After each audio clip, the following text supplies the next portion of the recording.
Bienvenue sur Good Morning Travail. J'ai le plaisir de recevoir aujourd'hui Olivier Ribotta. Bonjour Olivier. Bonjour. Olivier, directeur général du club du basket féminin BLMA, une figure incontournable du sport féminin en France. Avec près de 50 ans de passion pour le basket, vous imprimez sur la rétine de votre entourage l'énergie, la détermination et l'engagement au service d'un projet collectif. Votre parcours riche et varié vous a mené de joueur à dirigeant, toujours animé par la volonté de faire grandir le sport et de transmettre des valeurs fortes. À la tête du BLMA, vous portez haut les couleurs d'un club exclusivement féminin, ancré à Latte qui rayonne bien au-delà de la région, grâce à son modèle unique, son centre de formation et son ambition de former des joueuses locales. Votre philosophie, je dirais même votre culture, croire au collectif, à la progression, à l'émotion partagée et surtout œuvrer chaque jour pour changer le regard porté sur le sport féminin. Vous défendez l'idée que les émotions, la tactique et la cohésion d'équipe n'ont pas de genre et que les athlètes féminines méritent la même reconnaissance et la même visibilité que leurs homologues masculins. Olivier, vous insistez sur la nécessité de changer les mentalités autour du sport féminin. Selon vous, quels sont les leviers les plus efficaces pour faire évoluer le regard du public et des médias ?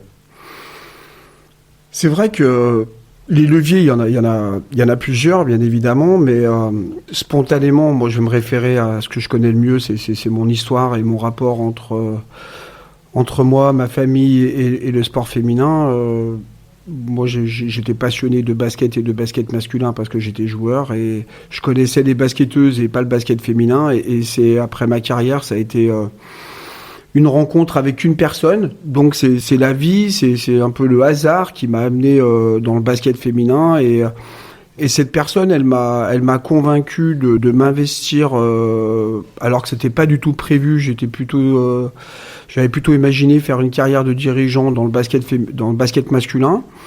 Et cette personne, elle m'a dit voilà, on a un peu d'argent, on manque de savoir-faire, on manque de personnes dynamiques, j'ai besoin d'aide et j'ai besoin de quelqu'un comme vous. Et voilà, cette personne, elle m'a convaincu. C'était le président de l'ASVEL féminin aujourd'hui, le club de Tony Parker, donc l'ancien président fondateur. Et il m'a dit voilà, j'ai besoin d'aide, ces filles elles sont super, c'est incroyable, et voilà, venez m'aider. Et donc par hasard, je me suis laissé embarquer dans une aventure humaine. Et 17 ans, même plus maintenant, 2008, 18 ans plus tard, malgré quelques sollicitations dans le sport masculin et le basket masculin, il était inconcevable pour moi de repartir chez les hommes. Et je me suis battu, moi j'ai mis toute mon énergie pour le basket féminin dans un premier temps et pour le club dont j'étais salarié, bien évidemment. Et puis quand je suis arrivé ici, il y a un élément qui a été déterminant, c'est que tous les dirigeants du BLMA rêvaient d'une chose, c'est de faire jouer cette équipe à l'Arena, à la Sud de France Arena. Et donc moi je me suis dit, je suis le meilleur dirigeant, j'ai l'expérience, j'arrive d'une grande ville, je vais leur faire ce cadeau. Et donc je suis arrivé, j'ai contacté les collectivités, j'ai contacté les acteurs financiers, et je leur ai dit voilà, j'aimerais faire jouer cette équipe hyper valeureuse, hyper performante à la Sud de France Arena, et j'ai eu une fin de non-recevoir.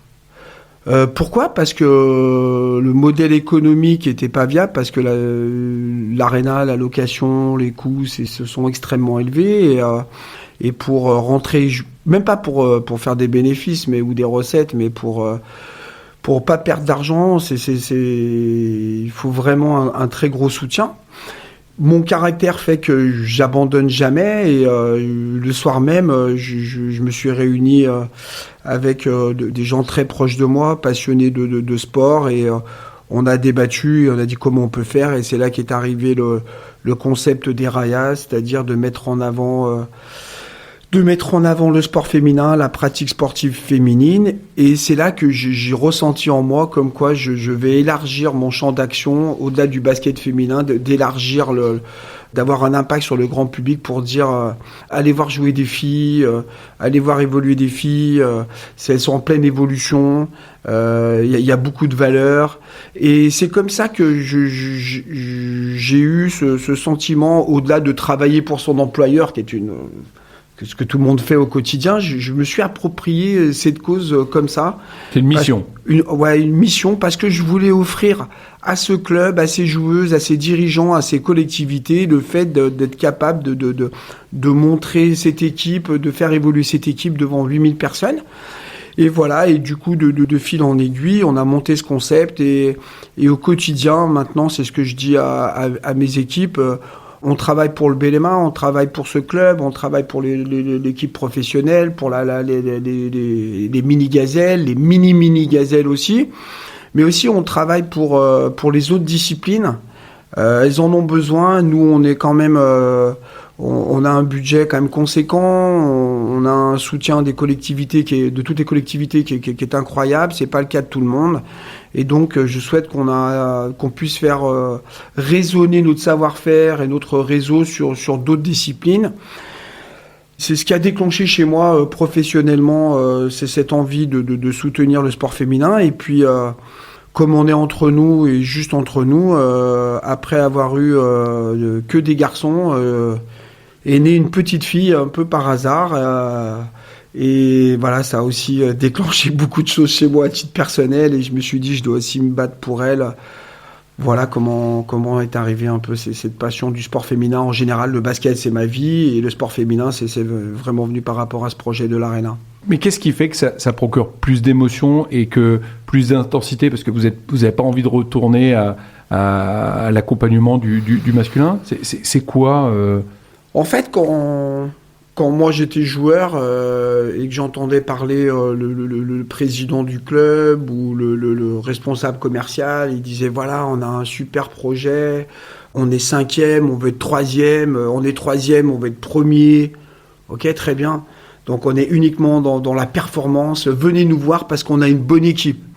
Voilà, nous malheureusement, depuis mon arrivée, depuis 3 ans et demi, on n'a rien gagné, et pourtant on a un engouement incroyable, parce que nous, dans chaque entretien, dans chaque interview, on parle presque pas de performance sportive, on parle de proximité, d'émotion. Et je saurais pas quoi raconter, je saurais pas créer une histoire autour d'une équipe masculine où les athlètes garçons sont centrés sur leur propre performance, sur la dualité, alors que les filles, toutes seules, elles peuvent pas faire la différence. Donc il y a beaucoup plus de cohésion, il y a beaucoup plus d'unité, il y a beaucoup plus de proximité entre le public, les joueuses, le staff et tous les acteurs. Et ça, c'est une grande différence. Elle peut pas faire la différence toute seule, donc il y a forcément des valeurs collectives. Et puis aussi, alors ça, ce que je vais dire, ça appartient qu'à moi, mais c'est la différence entre un homme et une femme. C'est-à-dire qu'elles sont plus dans l'abnégation, le collectif, le travail pour, plus que le travail sur. Ça, c'est une référence la différence entre le masculin. Il y a le pouvoir pour et le pouvoir sur. Nous, les mâles, là, on est un peu le champion du pouvoir sur, et les femmes ont le pouvoir pour. Oui, je comprends, je le dirais pas comme ça, mais elles sont pleines d'incertitudes, pleines de fragilité, et ça transpire. Et je le vois malheureusement dimanche dernier dans notre palais des rencontres à Latte, on a vécu un moment très très fort en émotion, et pas des bonnes émotions, c'est-à-dire qu'on a perdu en demi-finale de la Coupe de France, et j'ai vu beaucoup de larmes dans les yeux de partenaires, des larmes aussi dans les yeux des supporters. Et surtout, j'ai vu beaucoup de larmes dans les yeux des joueuses. Et ça, chez les garçons, sur une demi-finale. J'ai déjà vu des garçons, moi le premier, avoir des larmes quand tu perds une finale. Là, on est sur une demi-finale et elles étaient frustrées. Alors que elles ont déjà, les joueuses qui pleuraient le plus, elles ont déjà gagné des titres en plus, mais elles étaient frustrées par rapport aux supporters et par rapport aux acteurs, et c'était même pas par rapport à elles-mêmes, c'était d'avoir déçu, d'avoir pas répondu aux attentes du public, et ça, c'est une grande différence avec les garçons. Alors les auditeurs n'ont pas la chance de voir un peu un cow-boy devant les yeux des westerns des années 50, on a un regard perçant, il est assez charismatique, il est costaud. Bon, moi je suis grand aussi, mais là je rivalise. Comment vous êtes perçu par ces dames ? justement, parce on a tendance aujourd'hui en 2026 à dissocier, à diviser les hommes et les femmes. Et comment vous êtes perçu ? Franchement, je sais pas. Moi, je sais pas comment je suis perçu parce que déjà, c'est pas ce qui m'intéresse. Moi, tous les matins, je me lève dans l'intérêt du BLMA et puis, pour être très sérieux, un petit peu moins pour le sport féminin, comme on a dit, mais en tout cas, je l'ai toujours en tête. Mais je pense que je suis crédible. Je gère cette équipe comme je gère mon couple et ma femme. C'est-à-dire que quand je dis quelque chose, je le fais. Et je me donne les moyens de le faire parce que je trouve que c'est une grande différence entre l'homme et la femme. C'est que quand tu dis quelque chose à une femme, si tu le fais pas, quelques mois, quelques années après, elle va te le ressortir. Et donc voilà, moi, quand je suis arrivé, les objectifs, ils étaient... que j'ai annoncé, c'était de remettre de l'engouement derrière cette équipe. Il y avait entre 400 et 500 personnes à peine au quotidien lors des matchs de l'équipe professionnelle. Aujourd'hui, on est à guichet fermé, donc c'est-à-dire plus du double, et on refuse même du monde. Et donc ça, c'est d'avoir déclenché l'engouement. Déjà, elles me sont, je pense, reconnaissantes, mais pas qu'à moi, à l'équipe, parce que quand on est sur un terrain, on est en démonstration, on est bien évidemment pour soi-même, mais aussi pour les autres. Et s'il n'y a personne dans la salle, c'est difficile de se transcender. Et on joue toujours aussi pour quelqu'un d'autre dans la salle. Pour son père ou sa mère, sa petite amie, son copain, son meilleur ami qui vient nous voir. Et plus il y a du monde dans la salle, et plus c'est bénéfique pour la performance de l'équipe. Donc ça... je crois qu'elles nous sont très reconnaissantes de ça. De les avoir fait jouer à l'Arena, personne n'y était arrivé, donc c'est vrai qu'on ne leur a pas dit tout de suite, mais quand on a présenté le projet et quand il y a eu quelques fuites, on l'a fait. Et ça, elles étaient très très reconnaissantes de pouvoir jouer devant autant de monde. Et le faire une deuxième fois, c'était encore... Et puis là, en termes de scoop, on va faire la 3e édition des Raya le samedi 7 novembre pour la saison prochaine. Vous pouvez nous expliquer le concept des Raya, qu'on comprenne bien quoi ça consiste ? Les Raya, c'est une journée complète qui se déroule à la Sud de France Arena, entre 10h et 20h. Il y a 2 temps forts, de 10h alors en fonction de l'horaire du match, mais on va dire de 10h à 16h, dans les backstage de l'Arena, il y a un village qui est constitué d'une 50aine de stands de disciplines. Ça va tous les sports co sont représentés, mais ça va aussi du comité de voile. Ça passe par l'escrime, ça passe par les échecs, etc. Donc il y a vraiment beaucoup de disciplines et des stands qui donnent accès à leur activité.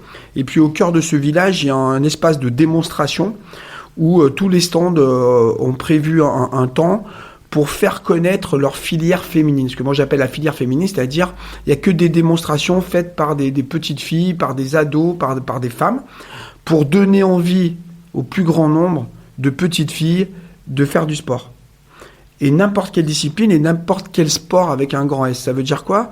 Ça veut dire le sport scolaire, le sport adapté, le sport santé, le sport bien-être, le sport loisir, parce que je considère que c'est important de faire du sport pour sa santé mentale, pour sa santé physique, bien évidemment. Mais on n'est pas obligé de faire du sport pour devenir champion. Il y a plein d'autres sports.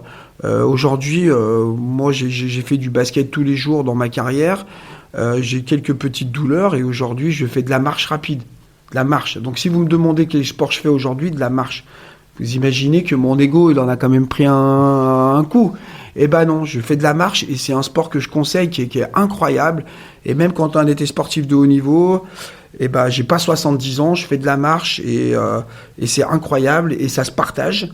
Et on le fait en couple, avec des amis, et c'est quelque chose de... Voilà. Donc c'est de donner envie au plus grand nombre de petites filles. Bien évidemment, on n'interdit pas les garçons, hein. On n'est pas du tout sectaire par rapport à ça. Mais on met en avant sur cet espace de démonstration. Et puis ensuite, le dernier temps, c'est le match des Gazelles et le match du BLMA, qui est un match de championnat, donc un match officiel, et qui met en avant le sport compétition et le sport professionnel. parce que ça aussi c'est un problème et c'est une grande différence entre les hommes et les femmes, et notamment quand on est jeune. Je suis désolé, je vais reparler de ma famille, mais moi, mes garçons, ils veulent tous devenir tous des sportifs, ils veulent tous devenir professionnels dans leur sport. Footballeur professionnel, rugbyman professionnel, ok. Et moi, ma fille, elle veut faire de la gym pour devenir la meilleure. Et donc, nous, ça, c'est un problème. C'est-à-dire qu'on manque de jeunes filles qui pratiquent du basket, qui veulent devenir professionnelles. Parce qu'aujourd'hui, le basket féminin, on est plutôt, comme je disais, des nantis dans le sport féminin. On a des filles, des joueuses qui gagnent bien leur vie. Elles devront travailler après leur carrière, mais pendant une dizaine d'années, elles vont pouvoir bien vivre et c'est un bon début dans la vie active.